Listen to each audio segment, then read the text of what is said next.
बिस्मिल्लाहिर्रहमानिर्रहीम अस्सलाम वालेकुम नाजरीन तुसी वेखदे पे यूनाइटेड पाकिस्तान टीवी तो यूनाइटेड पाकिस्तान टीवी की टीम अज फिर तुहाडे वास्ते हाज़र। अज जनाब माजरत असी 2 दिन हाज़र नहीं हो सके तो अज एक होर वीडियो लैके आए हैं। माशाल्लाह इंतहाई खूबसूरत वड्डे साइज़ की गां लैके आए हैं। तो सब तो पहला गुजारिश है कि अगर चैनल को सबसक्राइब नहीं किया तो सबसक्राइब कर लो। उस तो बाद बैल आइकन के बटन भी प्रेस कर लो। मकसद ये हर नवी तो नवी तो लेटेस्ट वीडियो सब तो पहला दोस्तों भरावां कोल पहुँचती रहे। तो आओ जी वीडियो शुरू करते हैं तो तुहानू विखाने मोस्ट इंपोर्टेंट गाय। क्या बात है, इंतहाई खूबसूरत शानदार वड्डे साइज देख सकते हो। कैमरामैन अच्छी तरह वहा रहे हैं जनाब। माशाल्लाह इंतहाई खूबसूरत आस्ट्रेलियन फ्रीजन है जनाब। गां पहली दफ़ा पाकिस्तान इंपोर्ट होके आई है तो पाकिस्तान दे विच माशाल्लाह दूसरा सूआ सोएगी हुण। ठीक है जी, थब्बियां दे हवाने काले थन लगे हुए ने थले। माशाल्लाह प्रिंटेड गां है, इंतहाई खूबसूरत वेख सकते हो तुसी। माशाल्लाह इंतहाई खूबसूरत प्रिंटेड फ्रीजन आस्ट्रेलियन फ्रीजन गां है जनाब। पाकिस्तान च डायरैक्ट इंपोर्ट होके आई सी पहली दफ़ा, लेकिन पाकिस्तान च दूसरा सूआ है जनाब जड़ा ना सोएगी हुण। तो इंतहाई खूबसूरत माशाल्लाह प्रिंटेड गां है जनाब। थब्बियां दे हवाने लगे ने, काला थाने थले जनाब देख सकते हो। कैमरामैन फिर तसल्ली करवा रहे हैं तुहानू जनाब। वड्डे साइज़ की गां है जनाब, वड्डे आर्डर लाएगी। इंतहाई खूबसूरत माशाल्लाह आस्ट्रेलियन फ्रीजन जनाब। तो पहली दफ़ा जो पाकिस्तान इंपोर्ट होके आई है तो उदों इनकी दुध की एवरेज जी है मतलब कि पहले सूबे की वो हैगी सी जनाब 26 लीटर। तो गारंटी नाल जनाब भावें गर्मी है जो भी इंशाल्लाह इस दफ़ा 30 तो अप करेगी, लेकिन 30 कन्फर्म करेगी इंशाल्लाह गारंटी नाल। ए उस्मान भाई दी गावां ने जनाब। तो उस्मान भाई गारंटी, कोई ऐसा बंदा नहीं है, कोई ऐसा व्यापारी नहीं जड़ा गारंटी देवे। तो जनाब उस्मान भाई दी गायें जड़ियां ने ना यह गारंटी शुदा होंदियां ने।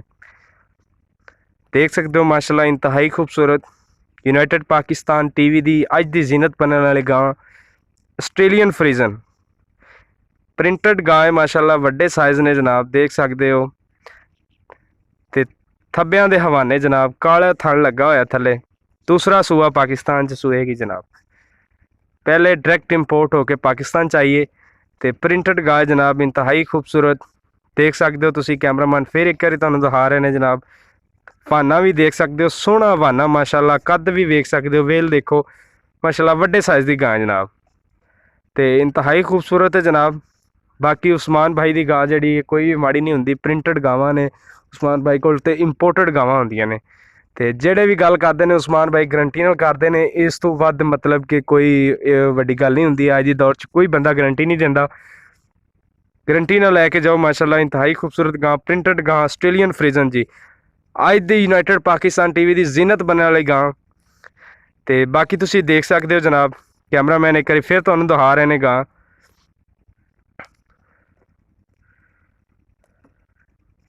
बाकी जनाब वीडियो पूरी वाच की करो। असी सारा कुछ मैंशन करीदा वीडियो के विच, लेकिन कुछ दोस्त ऐसे ने कि जो वीडियो स्किप कर देंगे ने, लेकिन बहुत सारिया चीज़ों तो रह जाते हैं, बहुत मुकम्मल इन्फॉर्मेशन नहीं लै सकते। यानी कि असी सारी इन्फॉर्मेशन मैंशन करी दी अपनी वीडियो के अंदर, लेकिन कुछ दोस्त ऐसे ने कि वीडियो अपना 1 मिनट की 2 मिनट की वेख के स्किप कर देंगे ने। इस वजह करके मुकम्मल इन्फॉर्मेशन उन्होंने नहीं मिलती।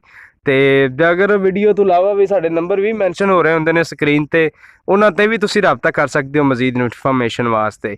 अज दी यूनाइटेड पाकिस्तान टीवी की जीनत बनने वाली आस्ट्रेलियन फ्रीजन गां जनाब। थब्बियां दे हवाने काला थन जनाब, प्रिंटेड गां वड्डे साइज़ की गां उस्मान भाई को खड़ी हुई है जनाब। देख सकते हो पहले सूबे की एवरेज जनाब यदि 25 तो 26 लीटर, लेकिन इस दफ़ा गारंटी नाल 30 करेगी, कन्फर्म इंशाल्लाह करेगी।